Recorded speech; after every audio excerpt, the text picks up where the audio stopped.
Video शुरू करने से पहले एक रिक्वेस्ट है, अगर इस चैनल पर नए हैं और अभी तक चैनल को सब्सक्राइब नहीं किया तो कर लें और बेल आइकन दबाना ना भूलें ताकि वीडियो की नोटिफिकेशन आप तक सबसे पहले पहुंचे। महाभारत युद्ध के 17वें दिन भीम और महारथी कर्ण के बीच युद्ध की परिस्थितियां 2 बार उत्पन्न हुई। उनके बीच युद्ध भी हुआ। प्रथम युद्ध में कर्ण ने न केवल भीम को परास्त किया परंतु अपने पराक्रम से उन्होंने पांडवों की सेना, पांचालों और महाराज युधिष्ठिर को भगा भगा कर हराया था। उनके दूसरे युद्ध के बारे में बात करने से पहले मैं आपको बता दूं, हो सकता है आप में से कई लोगों को ये वीडियो पसंद ना आए, फेक लगे, आपको ऐसा लगे कि ये तो ऐसे बता रहा है मानो इसने महाभारत अपने सामने होते हुए ही देखी है। तो मैं आपको पहले ही बता दूं, आपको ऐसा इसलिए लगता है क्योंकि आपने महाभारत सिर्फ टीवी सीरियल्स में ही देखी है।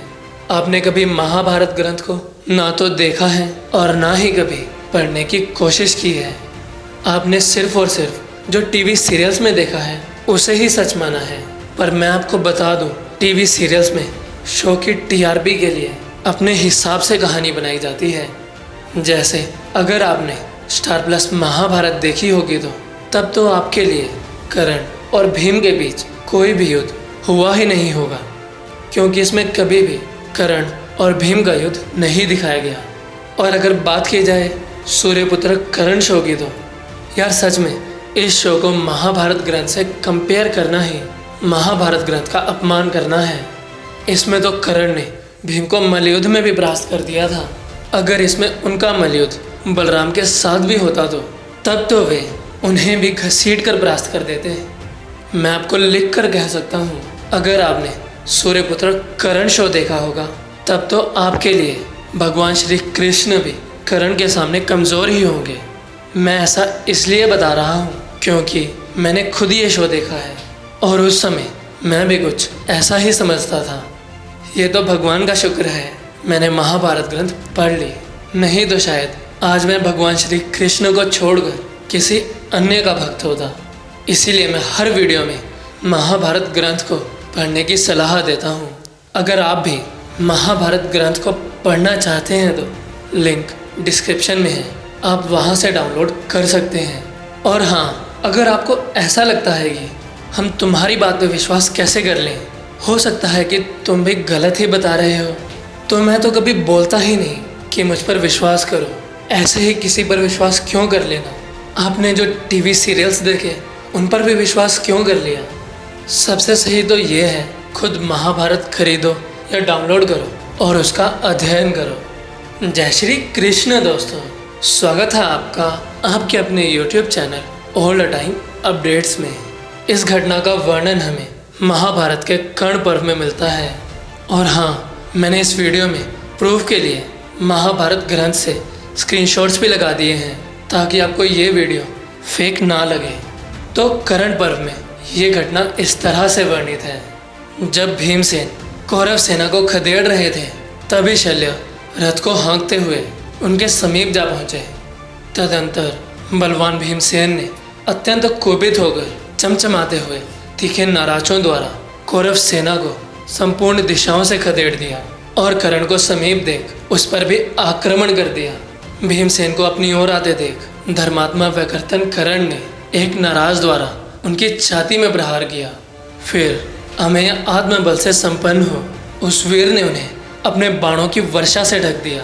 कर्ण के बाणों द्वारा घायल होने पर भीम ने भी उन्हें बाणों द्वारा आच्छादित कर दिया और झुकी हुई गांठ वाले 9 तीखे बाणों द्वारा कर्ण को बुरी तरह से बेंध डाला।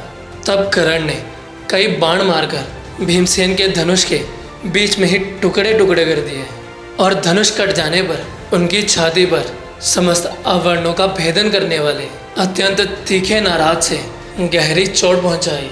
तब भीमसेन ने क्रोधवश दूसरा धनुष लेकर सूर्यपुत्र कर्ण के मर्म स्थलों में पहने बाणों द्वारा प्रहार किया और पृथ्वी तथा आकाश को कंपाते हुए उन्होंने बड़े जोर से गर्जना की।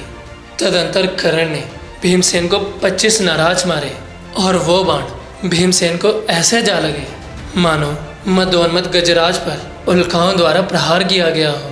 तत्पश्चात कर्ण के बाणों से घायल होने के कारण भीमसेन क्रोध से मूर्छित हो उठे। रोष और अमर्ष से उनकी आंखें लाल हो गई। उन्होंने कर्ण के वध की इच्छा से अपने धनुष पर एक अत्यंत वेगशाली भार संधान करने में समर्थ पर्वतों को भी विदीर्ण करने वाले बाण का संधान किया।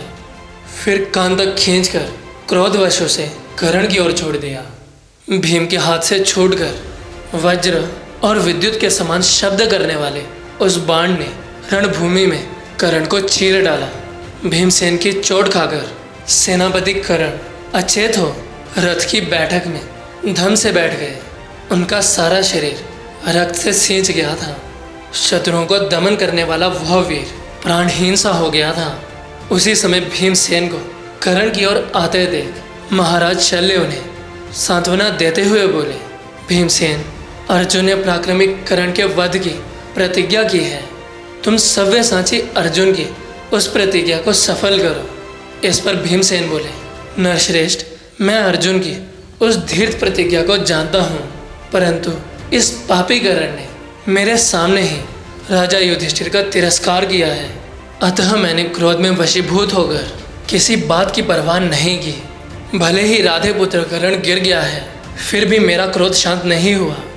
मैं तो इस समय इसकी जीभ खींच लेना ही उचित समझता हूँ।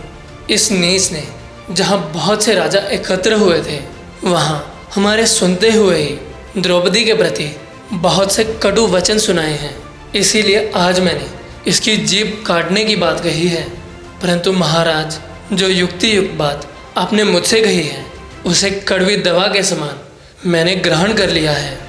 क्योंकि यदि अर्जुन की प्रतिज्ञा भंग हो जाएगी तो वे कभी जीवित नहीं रह सकेंगे और उनके नष्ट होने पर श्री कृष्ण सहित हम सब लोग भी नष्ट ही हो जाएंगे।